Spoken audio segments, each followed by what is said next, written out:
At WhalePod, my main goal is to measure what's normally not measurable.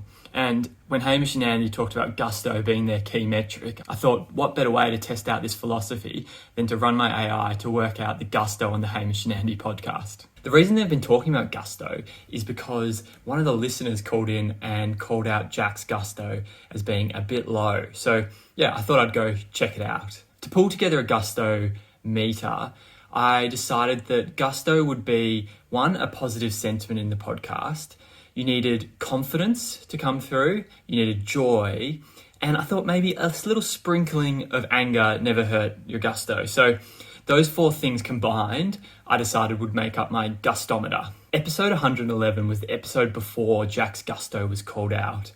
So I ran the gustometer on this first to get an idea of whether the caller had a point about Jack's gusto being a bit low. So Andy in this episode got a 12.4. Hamish got a 17.3, so his gusto was a bit above. But Jack's gusto, which at this early stage doesn't look good, came out with a 2.5. So I mean, that caller definitely had a point. So then I jumped to the next episode though, where the caller actually called in and where Jack's gusto was being challenged. And you know, I was expecting the worst. I really wasn't sure. Andy came out with a 13.6, so he jumped up a bit. Hamish actually jumped down a little bit and he got a 15.5. But then when it came to Jack, I wasn't sure what to expect. I was expecting the worst for Jack, to be honest. But he came out with an 18.8, the highest I'd seen at that point so far. And you know, when his gusto was called out, he really stepped up to the plate, and you got to commend him for that. But then I decided to do the next episode just to double check what was going on.